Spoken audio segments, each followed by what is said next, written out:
Good evening, I'm Bo Williams and welcome to the 7. Let's get a look at the big 7 stories right now. Topping the list for us tonight, the Knox County Juvenile Board of Directors meeting today to address leadership and transitions at the Richard L. Bean Juvenile Detention Center.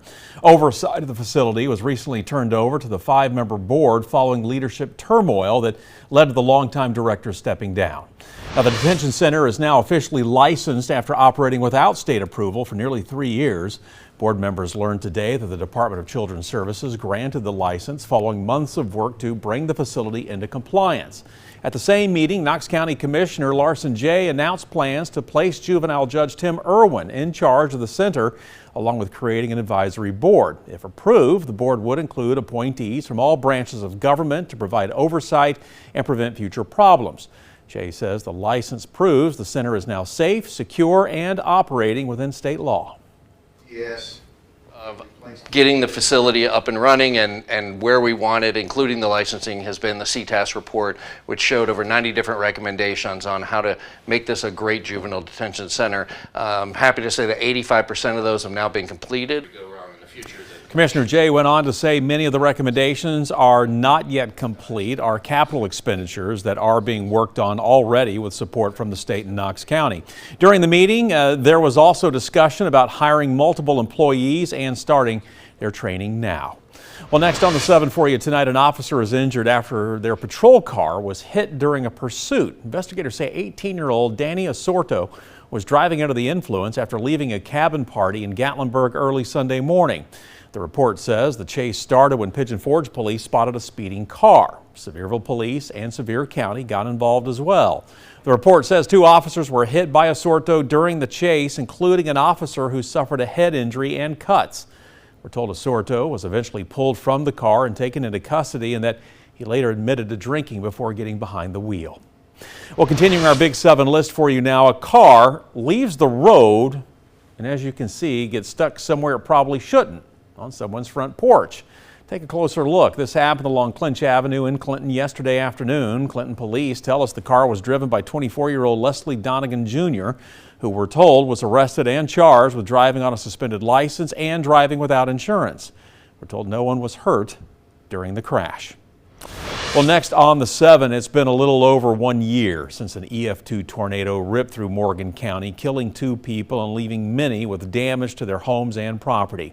A year later, those in the community tell us they are resilient. I want to give you a look at some of the devastation from last year. Many homes suffered damage or were destroyed. 2 women lost their lives, Wendy Smith and Felicia Williams, a mother and daughter. Now, last Friday, on the anniversary of the tornado, Morgan County Executive Brian Langley tells us a memorial was set up for the 2 women who died. He said the 2 were an integral part of the community and will never be forgotten. And it's a small, close-knit family, or close-knit county, and where everybody knows everybody, and it was a tough night to find out that 2 lives were lost in this tornado. Langley adds that the county never received any federal funding to assist with recovery and that most was done through the help of local nonprofits and neighboring communities. Wrapping up our Big 7 list, Tennessee Valley Authority potentially changing plans for the future of the Kingston fossil plant. The energy provider now looking at keeping the coal-fired units up and running.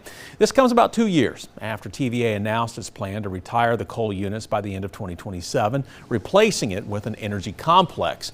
Work on that plant began last year. Now, TVA tells 6 News the proposal to keep burning coal comes as power demand in the region grows due to data center use and increases in population and employment.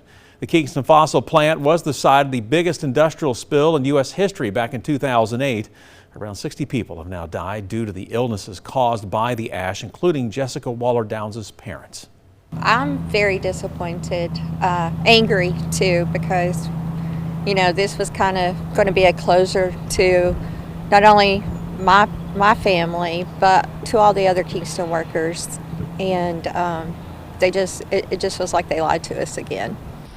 TVA board may consider taking steps toward continued operation, but no decisions have been made at this time. However, there is a board meeting scheduled for tomorrow in Kentucky with this item on the agenda.